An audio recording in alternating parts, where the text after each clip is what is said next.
Actually, that brings me to my next question. You joined Pfizer, if I'm not wrong, in 2002, which is 2 decades yes.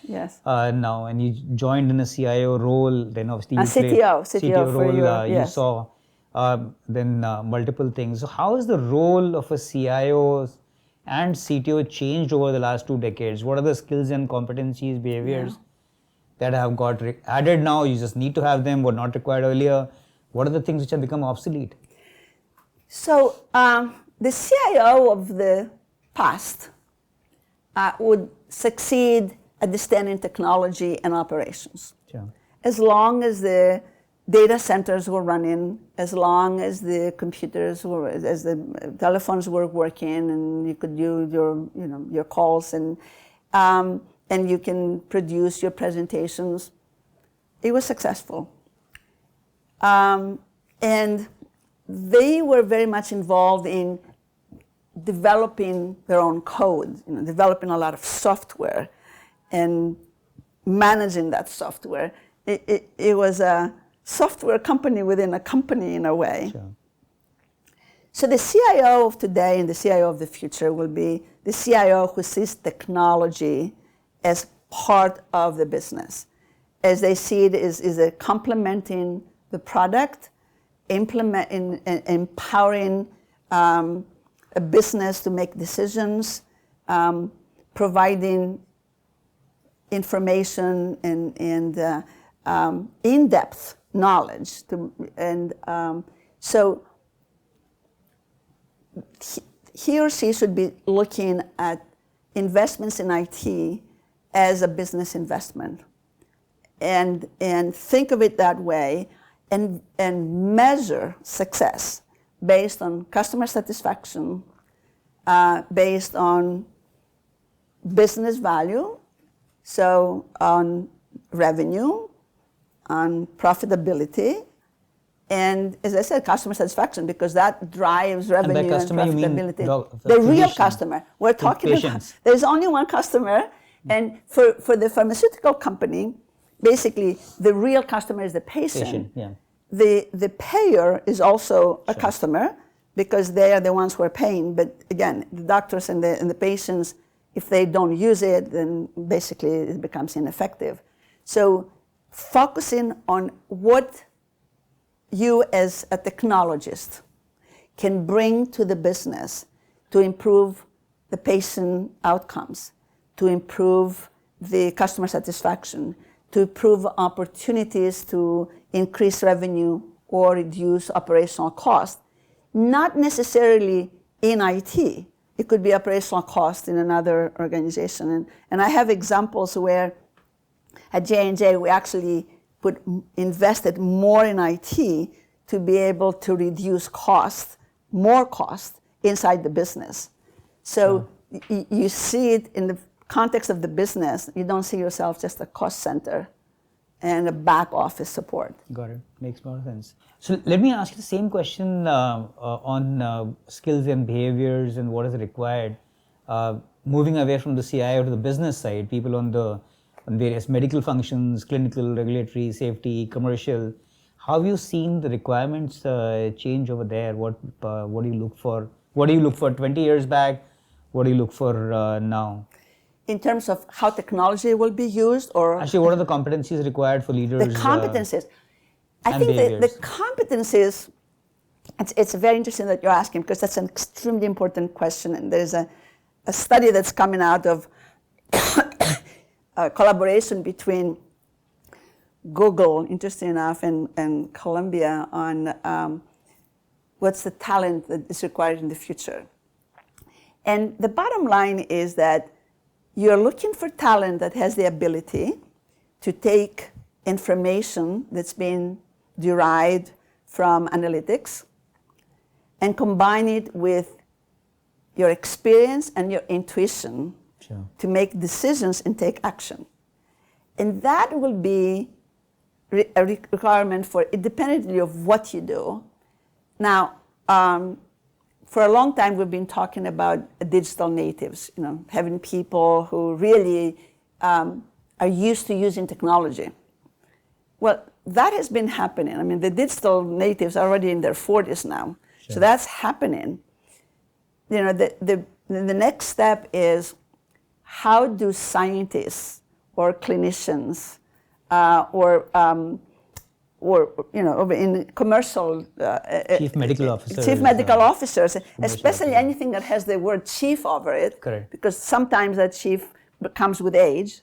How do you get them to see insights that come out of data and analytics and be combined with their own intuition and experience, because they've been taught, they've learned all along that to rely on their intuition and experience. And that will be required. And once they do that, I think the decisions they will make and the actions they will take will be completely different. And do you see that shifting in companies now, in especially the pharma industry? The incentives, you're essentially aligned to these behaviors and obviously outcomes. I see it on, if I may talk about J&J, there is a clear understanding at the executive levels. As a matter of fact, one of my bright days happened years ago when Alex Gorski presented at the Morgan conference in San Francisco and talked about J&J becoming a science and technology company. Wow. So yes, but that's, by the way, our pitch to our clients, that we help you do that. Yes, well, yes, absolutely. But bringing that down, adoption has been a challenge in technology. Yeah. So companies are spending billions of dollars in technology. They're buying the most intricate and complicated capabilities, but the adoption is low. So I think it will take a little bit longer to see that dissipate throughout the organization. It will happen in a way like in a sandwich effect. That's my view. The digital natives will kind of adopt it faster. The executives will see it and recognize it because that's, they need to know it and adopt it to survive. And it will take some time when this goes through the whole company. Sure. And vendors can play a key role in that, and partners can play a key role in educating and helping the different organizations to really appreciate the possibilities.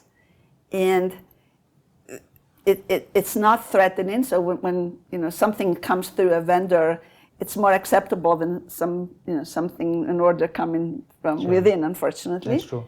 But again, it will take time. I mean, it will be available, it will be used, but not everywhere. But eventually, it's like digital. I mean, it took time years ago to use email, so correct. Now everybody... You can't live without it. Yes, exactly. So it will take time, but I think, and it's not going to take that long, but I think within the next 5 years, you're going to see a different industry. Sure, perfect. Georgia, I know how passionate you're also about women in technology, women in business, and you might be aware we have, as Indegene, we have 45% of our team being women. Any advice to them and company in general of how do we make this even better? So for me, diversity is a business imperative. It's not simply the nice thing to do or the human thing to do. It's a business imperative. First of all, especially in healthcare, you need to understand your customer. And finally, I think pharmaceuticals have realized that women make most the decisions on healthcare. They're the ones who take care of their family, and when it comes to healthcare, and her parents, and so they're starting to realize that. And the same, companies who are dealing with other companies that are more diverse, you need to understand your customer, and that's one drive. The second one is, we talked a lot about technology and how the world is going to move. So you will need more sophisticated, in-depth talent. And companies who will miss 50% of that talent, they're going to lose. But on the other hand, having the talent and creating diversity, it's been proven that increases innovation. But it doesn't happen unless there's a culture that allows for inclusion and it's focused on the customer. If the company is focused internally, it will not happen. But a focus on the customer and bring and more the inclusion of different ideas, different aspects, it will truly recognize and realize the potential of more innovation. Otherwise, it will just be a numbers of people, and you will not get the full value of the diversity. Excellent.